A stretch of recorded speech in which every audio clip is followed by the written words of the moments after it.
types of farm business organization.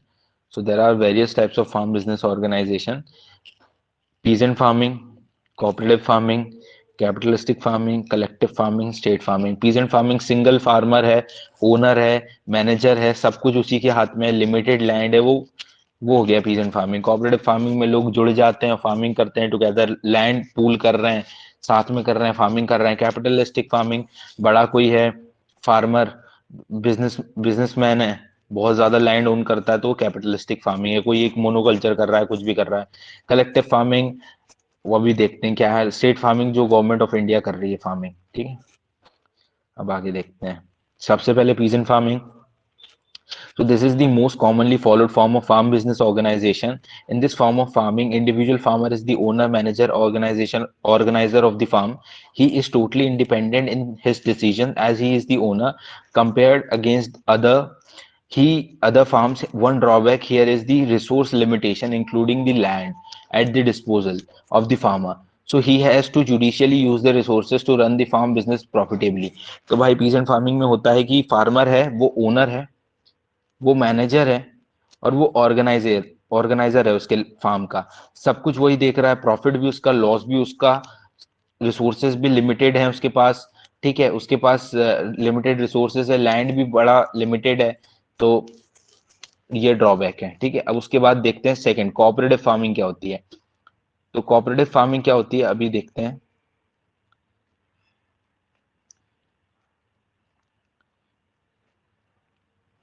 जो cooperative farming होती है, it is a form of farm business organisation in persons unite voluntarily, अपनी मर्जी से साथ में आ रहे हैं लोग, पूल देयर लैंड्स, अपने लैंड जो भी है वो पूल कर रहे हैं, उनके मतलब जोड़ रहे हैं जो भी अपना लैंड है, रिसोर्सेज एंड कल्ट, जो भी अपनी रिसोर्सेज है, मतलब ट्रैक्टर है किसी के पास सीड ड्रिल है, सब साथ में आ रहे हैं, साथ में काम कर रहे हैं, और कल्टीवेट कर रहे हैं, क्रॉप्स कल्टीवेशन कर रहे हैं जॉइंटली, ठीक है। The pooling of the land, labour and capital makes it possible to fully utilise resources and thereby increase the production capacity of the pool land most economically.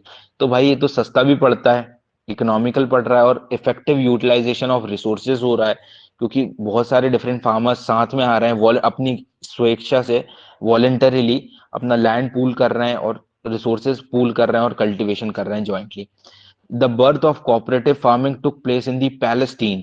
Palestine एक country है जहां पर अभी लफड़ा चल रहा है, ठीक है, ज्यूज रहते हैं वहां पर, है, पता होगा, ठीक है। पैलेस्टीन और इसराइल का लफड़ा चल रहा है, ठीक है, लड़ाई झगड़े चल रहे हैं। तो the birth of cooperative farming took place in Palestine. Jews from Palestine are the pioneers who have organized these societies. Pioneers means beginners, मतलब उन्हीं ने ही सबसे पहले कोऑपरेटिव फार्मिंग की शुरुआत करी है। किन्ने? जूस ने, फ्रॉम पैलेस्टीन, जो पैलेस्टीन के जो ज्यूज हैं, ठीक है, वैसे सारे ज्यूज पैलेस्टीन के ही हैं, ठीक है। All India cooperative planning committee 1951 classified cooperative farming into 4 categories. तो भाई जो all India cooperative planning committee है, 1951 में उन्होंने चार क्लासिफाई कर दिया जो कोऑपरेटिव फार्मिंग को, कि ये चार डिफरेंट टाइप्स की कोऑपरेटिव फार्मिंग होती है। कौन कौन सी? पहली कोऑपरेटिव बेटर फार्मिंग सोसाइटी, ठीक है। दूसरी कोऑपरेटिव जॉइंट फार्मिंग सोसाइटी, ठीक है। उसके बाद कौन सी है? Cooperative tenant farming society. फिर फिर है कोऑपरेटिव कलेक्टिव फार्मिंग सोसाइटी, ठीक है। तो ये चार डिफरेंट टाइप्स की कोऑपरेटिव फार्मिंग सोसाइटी है। अभी देखते हैं कि इनमें चारों में क्या है। तो सबसे पहले कोऑपरेटिव बेटर फार्मिंग सोसाइटी देखते हैं क्या होता है। सो एनी 10 और more cultivators can form into a better farming society. 10 या 10 से ज्यादा कल्टिवेटर साथ आके बेटर फार्मिंग सोसाइटी बना सकते हैं। Here the ownership as well as the operation is individual. Okay, all the members abide by the plan of cultivation adopted by the society. The society arranges for the adoption of better methods of cultivation, joint purchase of input, etc. So every member is free to follow his own plan except for the purpose agreed. So the administration is done by a managing committee elected by the general body and it governs all the activities. तो भाई cooperative better farming society में क्या होता है भाई? बहुत सारे farmer, 10, 5 या 10 फार्मर, एनी 10 और मोर देन 10, 10 से ज्यादा भी हो सकते हैं, फार्मर साथ आए, उन्होंने अपने जो भी अपना इंडिविजुअल फार्मिंग कर रहे हैं, वो अपने लैंड पे अपनी इंडिविजुअल फार्मिंग कर रहे हैं, here ownership as well as operation, वो अपना मान के चलो कुछ भी उगाए, लेकिन वो पता है क्या है, वो इनपुट जो भी है वो साथ में खरीद रहे हैं। और जो भी मतलब अगर साथ में एक क्रॉप भी प्लांट करना है तो वो जो भी कमिटी डिसाइड कर रही है, उनकी फार्मिंग सोसाइटी डिसाइड कर रही है, वो कर रहे हैं वो, लेकिन सब उनका ऑपरेशन इंडिविजुअल है, ठीक है। अब उसके बाद ये है बेटर फार्मिंग सोसाइटी। अब दूसरी देखते हैं। दूसरी है कोऑपरेटिव जॉइंट फार्मिंग सोसाइटी। ये क्या होता है? In this category of the society the ownership is individual and operation is collective, ठीक है।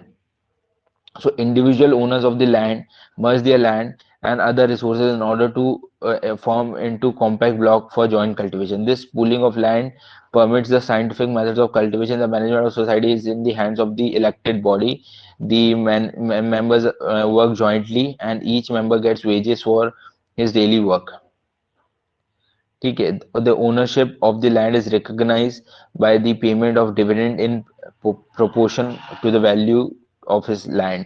तो इसमें क्या हो रहा है भाई, जॉइंट फार्मिंग सोसाइटी में क्या हो रहा है कि फार्मर्स, अपन ने बेटर फार्मिंग सोसाइटी में क्या है, कोई ने अपना लैंड जो था वो पूल नहीं किया था। यहाँ पर लैंड जो है सबने पूल कर लिया अपना, इंडिविजुअल लैंड है, ओनरशिप है कि भाई ये this land belongs to this farmer, this land belongs to some other farmer, this land belongs to some other farmer and this land belongs to someone else. लेकिन इन लोगों ने पूल कर दिया और एक लैंड साथ में, ठीक है, और एक ही चीज की फार्मिंग और कल्टीवेशन कर रहे हैं। और इन्होंने एक बॉडी मतलब और बहुत सारे फार्मर्स साथ में आ गए, तो इन्होंने एक कुछ लोगों को इलेक्ट कर लिया कि भाई हमने कुछ लोगों को, दो चार लोगों को इलेक्ट कर लिया जो अब पूरा मैनेज कर रहे हैं, ठीक है। और जो भी है, the management of the society is on the hands of elected body, ठीक है, इलेक्टेड बॉडी है, ठीक है, democratically elected, so all the members work jointly and each gets the wages or for his daily work. The ownership of the land is recognized by the payment of the dividend in proportion of the value of the land। और जितना आपने land डाला है उस हिसाब से आपको पैसा मिल रहा है, जो भी कमाई हो रही है उस लैंड की, ठीक है, जो भी प्रोड्यूस की, जो बेच बाच के। अब देखते हैं कोऑपरेटिव टेनेंट फार्मिंग सोसाइटी क्या होती है। So in this case landless people organise into farming society. Here the ownership is collective but the operation is individual. Land of the society is divided into plots and leased out to the cultivation to individual cultivators. So that society draws a plan for best cultivation of the land. The society arranges for the cultivation requirements and also the marketing of the produce. Every member is responsible for of the payment of the rent only to the society. तो देख भाई, tenant क्या होते हैं, जो काम करते हैं ना, मतलब इसमें ओनरशिप जो है, लैंड की जो ओनरशिप है वो कलेक्टिव है। इसका मैं एक वो बता दूंगा, टेबल बना दूंगा कि किसमें क्या होता है, ठीक है। ओनरशिप क्या है, कलेक्टिव है, कलेक्टिवली फार्मर ओन कर रहे हैं लैंड को, किसी एक बंदे का ओन नहीं कर रहा। लेकिन इंडिविजुअल ऑपरेशन, अब लीज पे दे देते हैं टेनेंट्स को और वो अपना कल्टीवेशन करते हैं, ठीक है। कोऑपरेटिव कलेक्टिव फार्मिंग सोसाइटी क्या होती है, देखते हैं। So in this society, ownership as well as operation is collective. Members do not have any right on the land. Administration is the same as that of joint farming society.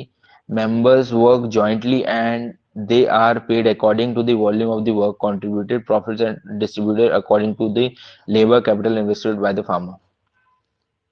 इसके case में क्या है भाई, ownership भी society का ही है land और operation भी सोसाइटी ही कर रही है, ठीक है, कलेक्टिवली, ठीक है। कोई इंडिविजुअल फार्मर अपनी मर्जी से नहीं कर रहा है इसमें, ठीक है। और इसमें वही डेमोक्रेटिकली हो रहा है सब काम, ठीक है। जितना आपने लैंड, आपका जितना लैंड है उस हिसाब से आपको पैसा मिल रहा है, ठीक है। अब कैपिटलिस्टिक फार्मिंग क्या होती है, दूसरी टाइप की फार्मिंग है, तीसरी टाइप की, ठीक है। अभी कोऑपरेटिव के चार टाइप देख रहे थे अपन। कैपिटलिस्टिक फार्मिंग में होता है, under capitalistic farming the farms are large and owned by capitalist. Capitalist यानी फॉर एग्जांपल कैपिटलिस्ट मतलब बड़े बड़े लोग जो होते हैं ना, पैसे वाले, जिनके पास बहुत ज्यादा कैपिटल होता है, जैसे रतन टाटा, अंबानी, लेकिन हम उनसे छोटे भी हैं। कैपिटलिस्ट समझ जा, मतलब बड़े बड़े लोग, बिजनेसमैन लोग, ठीक है। तो these farm enjoy plentiful resources. भाई बड़े लोगों के फार्म में तो भाई रिसोर्सेज तो होंगे, ठीक है। So these are managed by either individual or groups. These farms are quite efficient using latest technology available, but this form of farming is not common feature in India.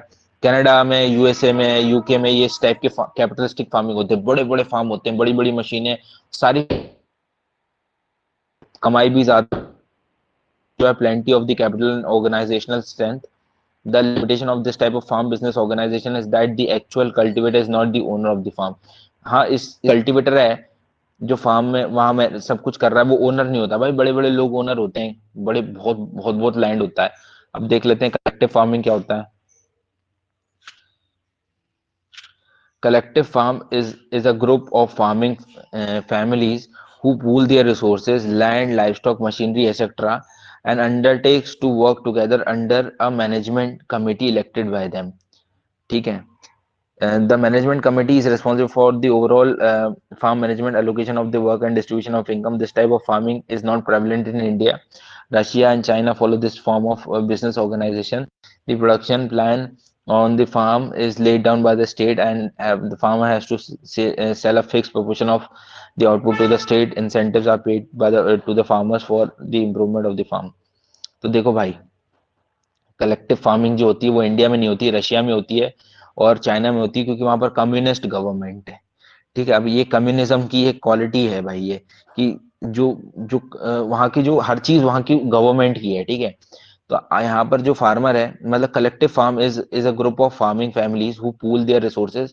सब अपने resources pool कर रहे हैं, land, livestock, machinery and undertakes work together. सब साथ में काम कर रहे हैं, और अगर आप इम्प्रूवमेंट है आपके फार्म में, आप इम्प्रूव कर रहे हो, कुछ बेटर फैसिलिटीज कर रहे हो, तो आपको उसका इंसेंटिव्स दिया जाता है। और आपको कुछ पर्टिकुलर लाइक कंपलसरी है, मान के चलो 50% आपको गवर्नमेंट को ही बेचना पड़ेगा, आप नहीं बेच सकते कहीं और, कंपलसरी चीज होती है। फिर स्टेट फार्मिंग क्या होती है? So these farms are owned, managed, and run by the state. State farms are equipped with the latest machinery and equipment employ scientific methods of cultivation. The workers on these state farms are wage earners. Beside producing food grains, the state farm produce raw products like cotton, wool, etc. State farming is suitable in newly reclaimed areas where large scale mechanized cultivation is possible. ठीक है। तो भाई state farming पता ही है, government की farming है, जो government सब कुछ मैनेज कर रही है, ओनर भी गवर्नमेंट है और रन बाय भी गवर्नमेंट है। तो दैट इज स्टेट फार्मिंग। समझ में आ गई 5 टाइप की डिफरेंट टाइप्स ऑफ फार्मिंग? अभी फटाफट बता देता हूँ।